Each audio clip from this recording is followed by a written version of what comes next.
Most people think big money changes everything. They imagine that once they earn more, their stress will disappear, their habits will improve, and their financial life will finally feel organized. But the truth is often quieter than that. The real lessons about money don't show up when you receive $100,000. They show up when you're holding just $100 and deciding what to do with it. My name is Mike, and I'm glad you're here. I make videos that help you understand money in a calm, practical way, without pressure or hype. If you find this kind of steady guidance helpful, go ahead and like the video and subscribe to the channel so you don't miss future conversations that make personal finance feel more manageable and less overwhelming. When you think about it, $100 feels small. It's a dinner out, a couple of online purchases, a utility bill. It doesn't seem life-changing. But that's exactly why it matters. Because small amounts of money expose your real habits. They reveal how you think, how you react, and what you prioritize. And those patterns, they don't disappear when more money arrives. They expand. The reason this financial problem happens is simple. Most people believe income is the solution. They assume that once they make it, discipline will come naturally. But income doesn't create discipline. It magnifies behavior. If someone struggles to manage $100 thoughtfully, giving them $100,000 doesn't magically install patience, planning, or clarity. It just gives their current habits more room to operate. Small amounts of money force decisions. And decisions reveal character. When you have $100, you have options. You could spend it immediately. You could save it. You could invest it. You could split it. That choice, what you do in that small moment, teaches you more about your financial future than any salary increase ever could. So let's walk through this step by step. First, understand that every dollar is a vote. When you receive $100, you are casting votes for the kind of financial life you want. Spending it all is a vote for consumption. Saving it untouched is a vote for security.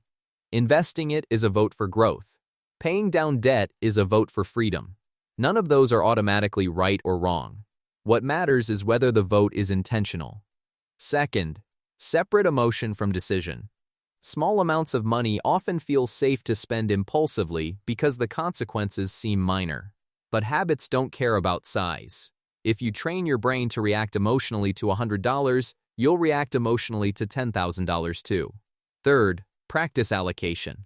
Instead of asking, "What should I do with this $100?" ask, "How should I divide this $100? Maybe $50 toward savings, $30 toward something enjoyable, $20 toward investing." The act of dividing money teaches control. Fourth, track your reaction. When you receive extra money, maybe a refund or a gift, notice your first instinct. Do you immediately think about buying something? Do you feel guilty saving it? Do you hesitate investing it? That first reaction is a lesson. Fifth, repeat this process consistently. The goal isn't perfection. The goal is awareness. Awareness leads to adjustment. Adjustment leads to growth. Let's make this real with an example. Spender Mike receives an unexpected $100. It's not part of his regular paycheck. It feels like bonus money. His first thought is simple: I deserve something nice. He scrolls online. He sees something discounted. It feels harmless. After all, it's just $100. He doesn't think about allocation. He doesn't think about future needs. The money is gone within minutes. Now here's the important part.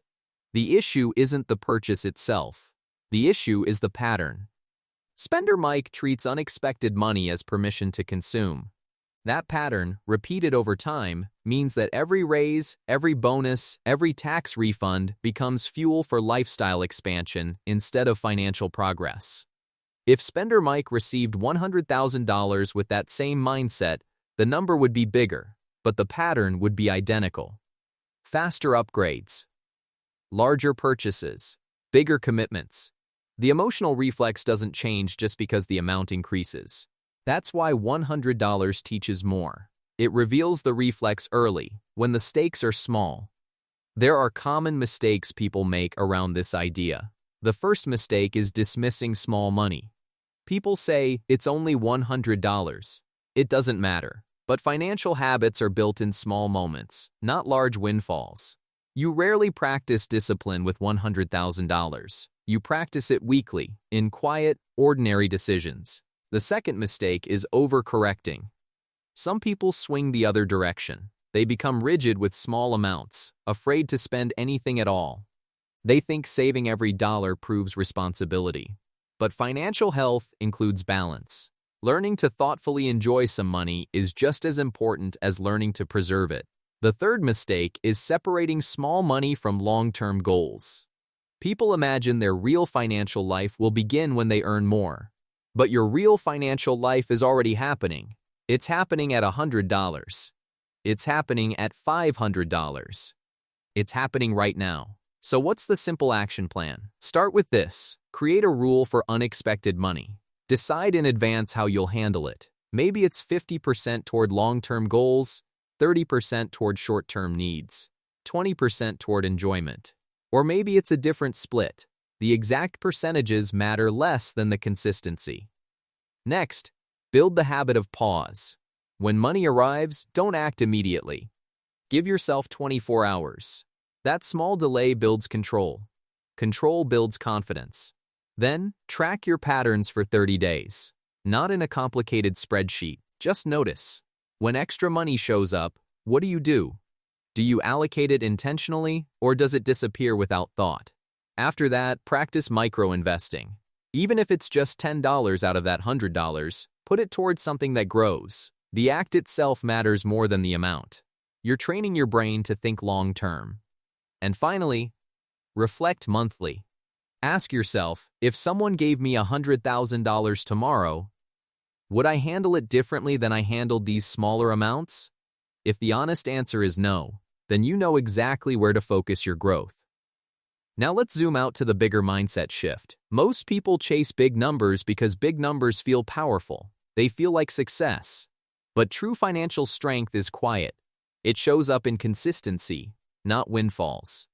When you can manage $100 calmly and intentionally, you are building something far more valuable than wealth.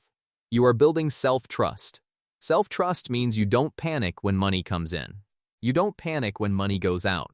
You make decisions based on values, not impulses. That stability compounds over time. And here's something subtle but important. Mastering small money reduces anxiety about big money. When you know how you handle $100, you stop fantasizing about what a large amount might fix. You understand that the skill matters more than the size. You don't need a six-figure windfall to feel in control. You need consistent practice. There's also a psychological shift that happens when you treat small money seriously. You start to see yourself as capable.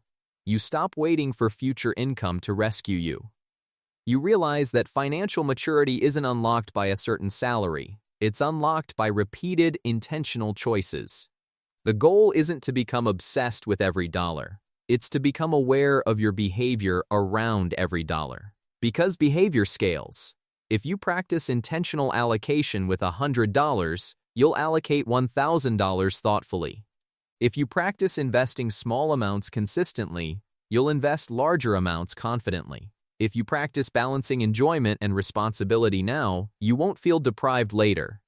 And if you ignore small amounts, the lesson will eventually arrive in larger, more painful ways. Money doesn't test you once. It tests you repeatedly, quietly, and often in small amounts.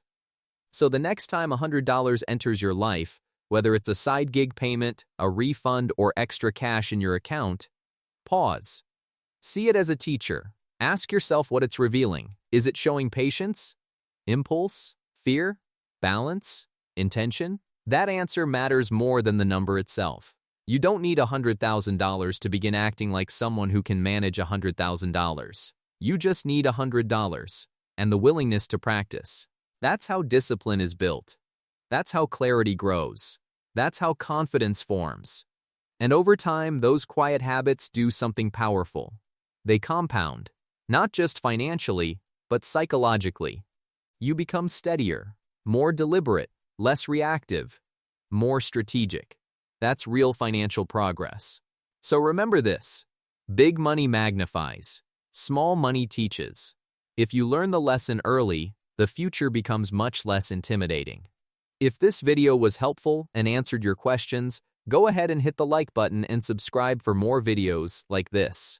I'll keep showing up here with calm, practical conversations to help you build a stronger, steadier financial life, one small decision at a time.